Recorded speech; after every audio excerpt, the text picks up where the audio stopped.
Hello, my name is Thomas Weber, and I'm here today to talk with you about the Weber Storybuilder. The Weber Storybuilder is a manipulative. It's basically a wall hanging that you can put in your classroom or in your therapy room. You can see about the size of it. And it also comes with a very, very helpful instruction book or workbook that will help you to understand what it is and what it can do. First off, what is the Storybuilder and what is it for? We made the Storybuilder because we know that children hear stories, they tell stories, and as part of their classwork, as part of what they do as they go along in school, it's important for them to learn to read well and to understand what stories and books are all about. So the Weber Storybuilder is designed to help children understand stories, tell stories, retell stories, and also learn how to write stories. Now let's see how it works. This workbook is an excellent guide to help you understand how the Weber Storybuilder works. Let's look at how it's set up. It's got a beginning. It's got the characters that are in the story. It's got the setting where the story takes place. It's got a story starter, how the story begins, series of events that could be in the story, how the story ends, and then what the closing of the ultimate story is. Every story has a beginning. And this little manipulative here says this story is about. So that would be the way every story begins. This story is about what? What is the general theme of the story? The next critical part of a story is who are the main characters in it. And these little manipulatives let you and the child put in this little bin here. Is it a man? Is it a woman? Is it a little boy? Is it a little girl? And by the way, if you need extra characters, you have these little laminated forms you can use, and I'm not a very good drawer, but if you have an extra woman, boom, stick an extra woman in there. We also give you some wipe-on, wipe-off markers here, dry wet erase markers, so you can draw whatever you want to add to your story. The third important part of a story is the setting. Where does the story take place? Next, a story starter. Every story starts out with some type of story starter. Once upon a time. This is the best of times. This is the worst of times. That type of thing. Next, what are the important events in the story? Now here we have 4 events, and in this particular set, we're building a house. It's called Build a House. And the story starter is represented by some nails and a hammer. And the events are each represented by a piece of lumber. So you can see as this is set up, it's all very visual to help the child see in their mind how the story progresses and what types of things should be important to them. So in the Storybuilder, we have 1, 2, 3, 4 pieces of lumber. When you get done, the end of the story, what's the solution or what's the end? You've got a house. At this point, you have whatever it is that's happened in the story here and how the story is resolved. And then you have the end of the story, and if there's any particular event that happens at the end of the story that draws it to the close. Now, as an extra for the story, we have the feelings of the characters.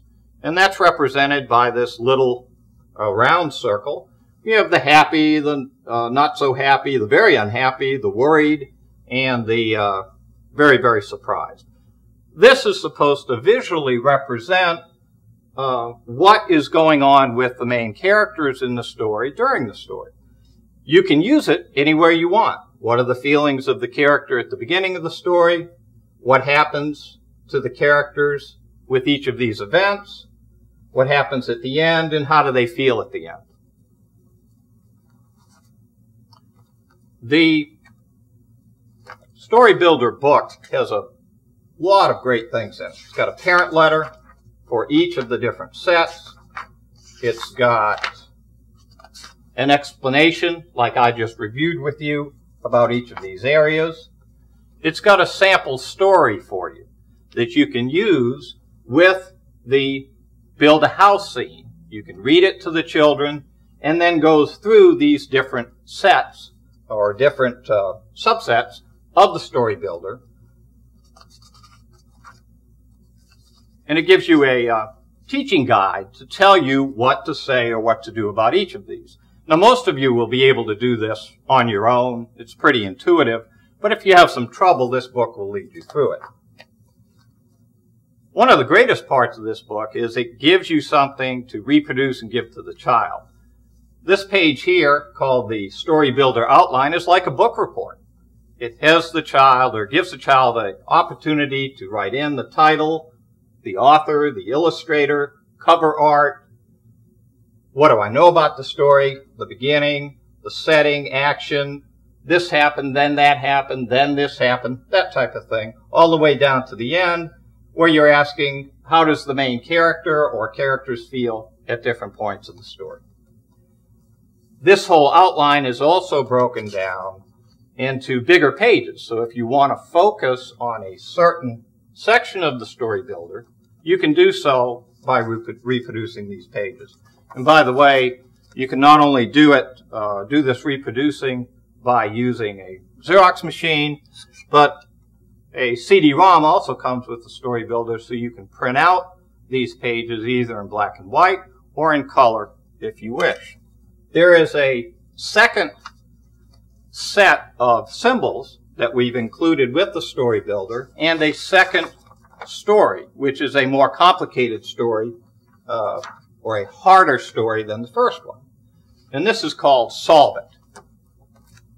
Now, why would we have two different sets? Just for your convenience. Sometimes you may find that your class or your therapy group like the Build a House better than they do the Solve It. Sometimes you may find just the opposite. So it's totally up to you which of these you use, and also which extra manipulatives you draw. Now, I mentioned in the beginning that the Storybuilder is appropriate for a couple of different uses. If the child has a writing task, these same elements apply.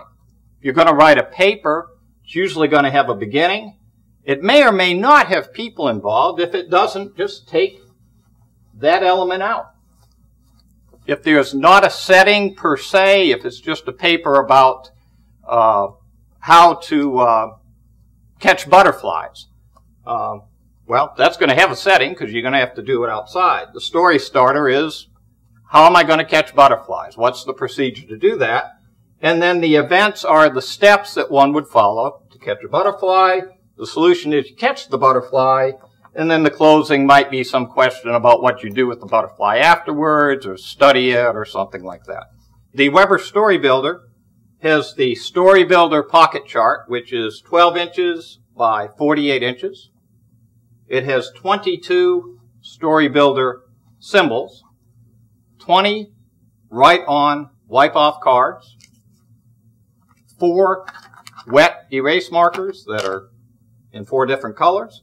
It's got an attachment for hanging it on your wall or your blackboard, the reproducible workbook and pages, the printable workbook on the CD-ROM, and the plastic storage bag. I want to thank you for coming by today. If you have any questions, feel free to ask me at tweber@superduperinc.com. We have a lot of good products at our website, www.superduperinc.com. That's hard to say. And we're on Facebook at Super Duper Publications. So look us up. Join us. We give away free worksheets on Facebook almost every day. And we're very happy that you came by. Take care, and we'll see you next time.